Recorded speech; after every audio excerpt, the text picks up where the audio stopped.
This is Barbara Crampton, and you're listening to Without Your Head. Welcome to the Station of Decapitation Without Your Head. I'm Nasty Neal, and I'm joined by Tim Rozon.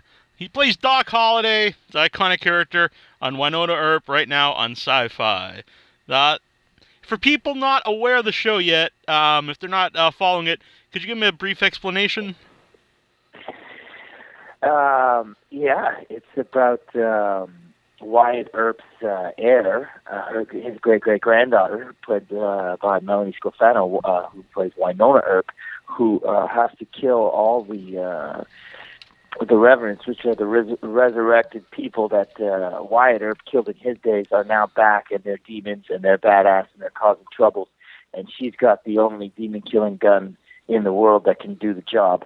So only the true heir can fire this peacemaker to blow their heads off, and that's her, and that's what she does. She blows demons' heads off. She does indeed. Now, how did you get involved in the project, and what about it interested you? Everything. This was the dream role I've been waiting for a long time.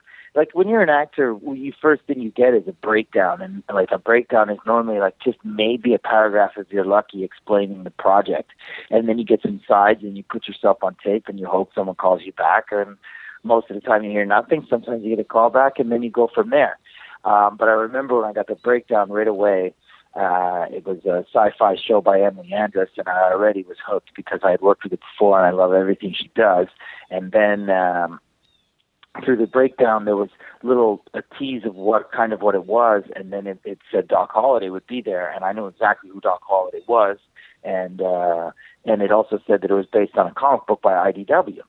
So I'm a huge comic book collector. I love Doc Holliday, and I loved Emily Andress, so I literally had to be a part of this. Awesome. So, were you aware of the comic book? I was not aware of the original comic book. No. I mean, I went back after because I'm a comic book collector, and went back and found it. And then we actually had a copy of the Yeti Wars in our makeup trailer when we first started. That was the first book we had. It was kind of before we met Bo. And then it's just been amazing because as the book came out, it's now on my pull list, right? Mm-hmm. So it's like the best thing ever. It's like I'm like a hero of my comic book shop. Literally today was the day the sub variant cover came out for issue 4, which is my face on the freaking cover of a comic book. So yeah, that was pretty awesome. Yeah, that would be sweet. Now, yeah. was the Doc Holliday character in the original comic, or is he just in the new comic that's been released to go along with the show? Yeah, so what happened was, no, he was not, and it's actually I'm not, now I'm going to be quoting from what I know, and my memory's never the best, but I'm pretty sure it was Emily who wanted to bring that character in, and Emily and Bo have been working with each other kind of amazingly throughout most of this process, so then Bo brought Doc into the book, into the new version of this book. Mm-hmm. Because Doc was not in the original version. Yeah. So, what is the Doc in the comic book? Is it almost kind of based on your portrayal of him, or has your performance influenced? I'm hoping. I mean, listen, Bo is such an amazing guy that he keeps telling me, like throughout the process of filming, I just kept getting these emails from him that were so supportive that he was loving what we were doing through the dailies because he's seen more than I had, right? Mm-hmm. Like for me, I don't even see a monitor when I'm doing anything, so it's really like I do something, I forget about it, and then I just wonder what it's going to look like. But so he was giving a lot. It was great. I was getting a lot of support, and a lot of it was coming from Bo, saying how much he was loving what I was doing, and and he kind of kept me in the loop from the beginning of his idea of with the character and where he wanted to take it with the book, and so I've been just super lucky to have a guy like that kind of telling you story-wise what he's doing and how he would joke that actually him and his lady were walking around their house doing their impression of my impression of Doc Holliday. So he was really happy with what I was doing. So, yeah. And for people who don't know, Bo Smith is the creator of the comic book. Yeah, he's without him, we have nothing. Yeah. So that's really cool that he's so involved in the show because sometimes there's been movies made of various comic books and then the creator's really mad because it doesn't follow, what he wanted, and so it's good that everyone's together. You know what? And I am fully aware of that fact, right? Hmm. So I know how lucky we are. It, I mean, it sounds cliche or whatever, but because Emily's still my boss, right? Hmm.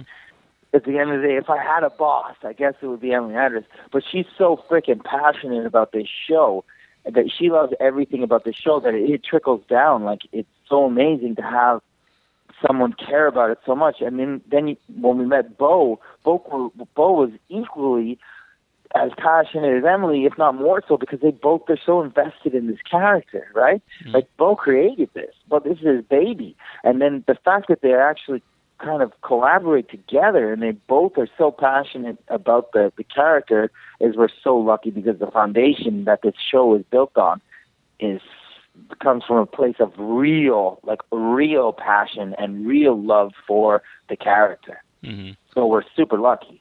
So, like, your take on Doc Holliday, would you say it's what's it most influenced on, or is it a combination of everything? The real Doc Holliday, Bo's ideas, your ideas, how it's written. I mean, well, for me, I had seen the other portrayals done already in film, and and there have been some great ones. So I made sure I didn't watch those again. I didn't want to go and do another version of someone else, and Mm-hmm. I kind of did a little research about him, and I grew the mustache because he had a pretty big mustache in from the pictures that I saw, Mm-hmm. more than I'd seen in film before. So I knew I had to grow a freaking big ass mustache. But it sounds stupid, but he was inside me, like that. The fun Doc that you see there. I just wanted this. I had to play this character.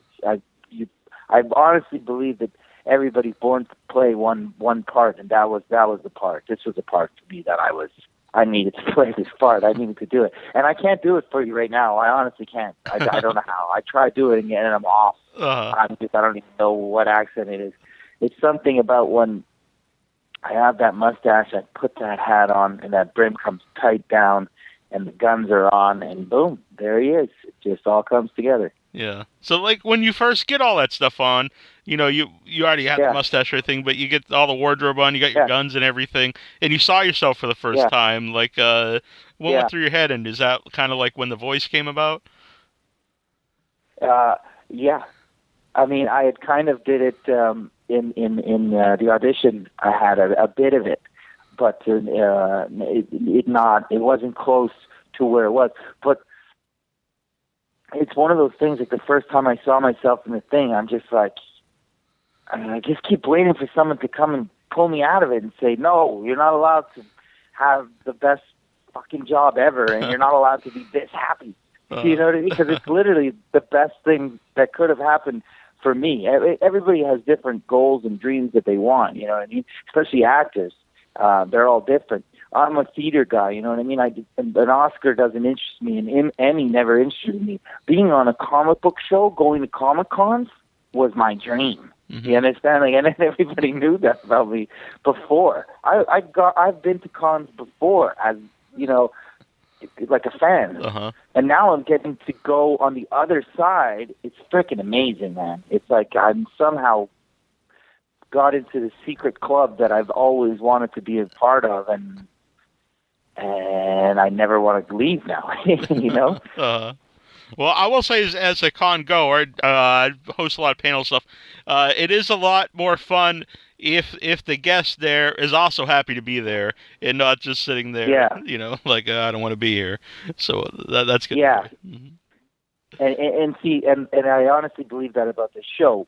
Like, there's not too many people who that I know that you're going to talk to that aren't going to be giving you their real thoughts about the show. Like, you know what I mean? Like, listen, I've been a part of other stuff that I've really liked, and you always try and you support what you do, and you never, you want to be professional. You don't want to say anything bad about anything. I don't have to pretend. Like, dude, I'll talk to you about Winona Earp all day long. I love this show. I think it's amazing. I watch it every week, and I think it's just the best thing ever. Mm-hmm.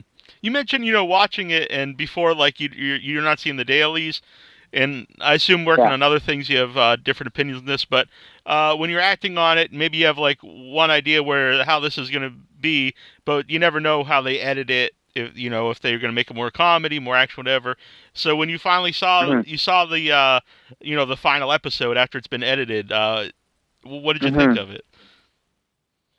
It was so amazing, dude, because I hadn't seen anything.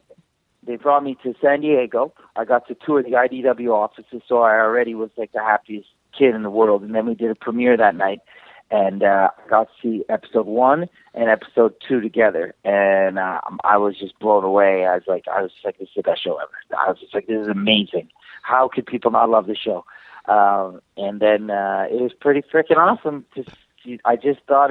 I thought it looked amazing, and it pretty much ended on a two-shot of me and Bobo Del Rey just staring each other down into the darkness, and I was like, fuck, that looks cool. So, yeah, I was pretty happy. Mm-hmm. By the way, Bobo, Michael Eklund, just real quick, I want to say, he's a friend of mine on Facebook. Not that I'm trying to brag or anything, but I remember he had the pictures with the facial hair before the show came out, and I remember thinking, what the hell why did he like whiten parts of his beard and mustache? But then obviously it's part of the show. Yeah. But what's it like with working with Michael Eklund? Man, I'm a Michael Eklund fan, dude. He was the first guy that I worked with on the show, because we don't obviously shoot in order and we don't do stuff, and so I kind of filmed episode 2 before I got to episode 1, and in all honesty, in episode 1, I really just have that one kind of scene at the end where I kind of show up. So I've been there a month while they were kind of filming stuff. Mel and Dom and Shamir were doing all their stuff, and I hadn't worked with any of them yet, so I didn't know what was going on. And then I finally get to set. My first day of set is like, you're nervous, you're excited, you're meeting a whole new crew. The director was there. Luckily, I'd worked with him before, so I had that to at least calm myself a bit. And then boom, you're like, this guy shows up. And I remember I needed to see who he was because I had so many scenes with this Bobo Del Rey. Who's going to play Bobo? And Michael Eklund comes walking at me with this frickin' mohawk, this white beard, that big coat flapping in the wind. And I'm like, what is happening? And he comes over, and he's Michael, He's like, hey, man, how you doing? I'm Michael. And I'm like, oh, good, man. And boom, the first scene we shot, Michael Eklund stepping on my head and putting a cigarette out in my gun. And I just remember thinking, like, we come from the same school of acting. We're just all in, and we were both ready to play. And you need a director to like hold us back from just going too crazy. You know what I mean? Mm-hmm. That's very cool. So he was in it to have fun and play and explore the scenes, and it was awesome. And it was I remember thinking, man, this kid's a good freaking actor. Now, I had just spent 6 weeks in the hospital in rehab from surgery, and I didn't shave, so I got a full beard and mustache. It's very hot, and I'm thinking about shaving off. Did you keep the mustache? What happened to you? I had acute diverticulitis, which is very bad, and then the colon perforated, and I had to have part of it removed. It's very bad. It was not good times. Not good times. Not good times. No. I would not suggest anyone get copy that. Yeah. Copy that. Mm-hmm. You know what? I shaved the mustache as soon as I wrapped because I had it for so long. Just 6 months to shoot it, and kind of 2 to 3 months before, to get ready for the part. So I had it for a long time. And, it looks pretty freaking awesome when you're on set with the cowboy hat and you're dressed like Doc and you've got the big mustache. When I was walking around in my regular day-to-day life, I just look like a real hipster or something. I don't know what you know what I mean? Like a barista or something. I'm just not that cool. I'm just not that cool. Yeah, you have to get the so fedora. I shaved it right away when we wrapped, and then to be honest, I kind of missed it.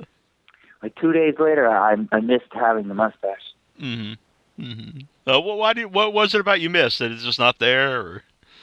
I don't know. It's just it becomes it's a different look. I mean, like a beard is one thing, you know. It's a beard is a beard, and I've actually been playing another role where I have a beard, so having the beard was one thing. But a mustache is such a distinct look. It's just something about it. The people kind of treat you different, or it's just a different. It's a different beast all on its own, that mustache. Yeah. It's either, like you said, a hipster or like a 70s porn actor. So. Yeah, exactly. Exactly. Now, the show is kind of a weird combination. There, it's science fiction, it's horror. But your character's, when I watch it, I think your character's like straight out of a Western. And yeah. That's like, how did you know how to play the role, not just the character, but do you want to play it more like towards science fiction, horror, and since you play it like straight on Western, I think it really works for the character, and you could tell that the character is somebody different in the show. Yeah, I mean I just played him straight as straight out of Western, right? I wanted to play a Western my whole life, so.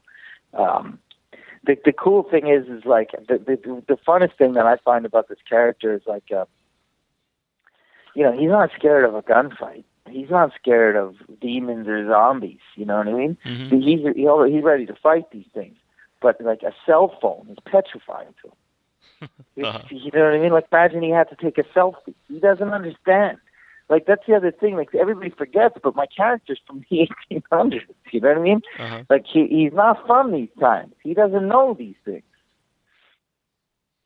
So, yeah, I have to ask, you mentioned being a comic book fan. What are your favorite comics?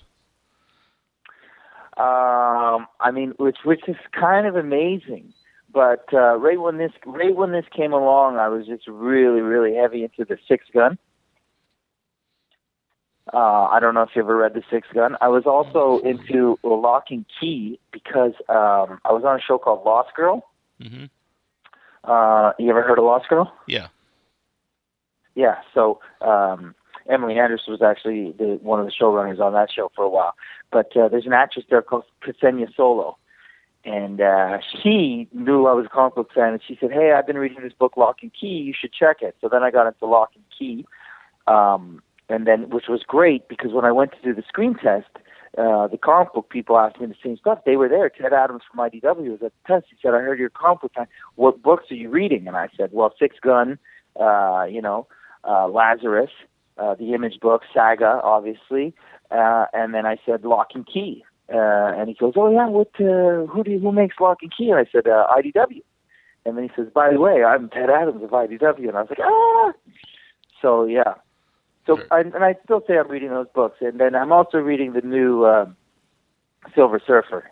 Oh, nice! My brother's not here. My brother is a big Silver Surfer fan. He's my number one favorite. He's everything. He's my guy. Very cool. And what do you think? Over the last 10 years or so, it's really seen the rise in comic book movies, obviously, and TV shows. And is that cool for you as a comic book fan? Dude, it's the best. I mean, and the best is one of my favorite storylines ever is the Infinity Gauntlet. Mm-hmm. So, and now it all looks like everything's coming towards that. So, because don't forget, Thanos is Silver Surfer is one of my biggest nemesis throughout the 80s and 90s, as I would read, was Thanos, right? Mm-hmm. So now he's like the supervillain of all supervillains, and we're getting more glimpses of him, and he's kind of crossed over from they had him in the Avengers to Guardians, and it looks like everybody's going to be there, and now maybe we could have even Spider-Man up on fighting him with everybody else the way it's supposed to be, and if they can just figure out how to get my Surfer back, because I don't know who owns the Marvel, the mix-up, whatever it is, then it will all be amazing. Mm-hmm. But yeah, they can make more comic book movies. Yeah, when I saw, what was the one where they first showed Thanos? Maybe it was at the end of one of the Avengers after the credits. I think it was the first Avengers. Yeah. It was the first Avengers where they kind of had a glimpse, and like the people who knew right away, right? Yeah. You're like, this could be good. And then you're like, but there's no way that they can actually do something like the Infinity Gauntlet.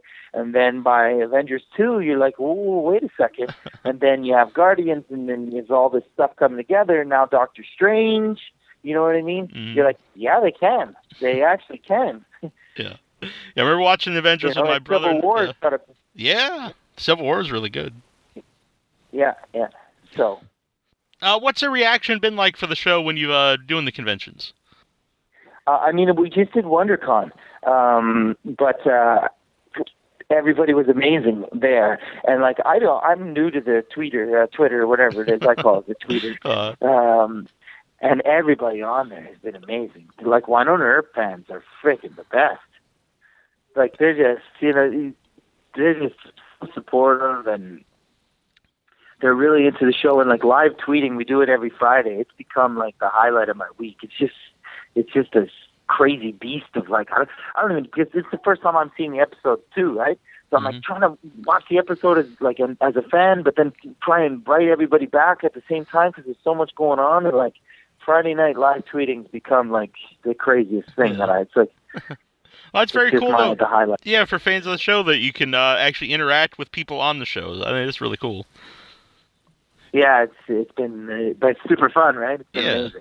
So, real quick, where can people find you? Not at your home, but on Twitter. At Real Tim Rozon. Excellent. So, thank you for coming on, and I've been enjoying the show. Cool. I'm happy, Neil. Yeah. I'm happy, man, and hopefully we get our Infinity Gauntlet movie. Exactly. I said I went to see Avengers with my brother, and he was all psyched because he actually has a huge Thanos tattoo on his arm, and he's had it for years. Yeah. He was... so he's a surfer dude, man. He knows. He is. All right. Yeah. Thanks, man. This has been great. Okay, cool. How you doing? This is Lance Henriksen, and you're listening to WithoutYourHead.com.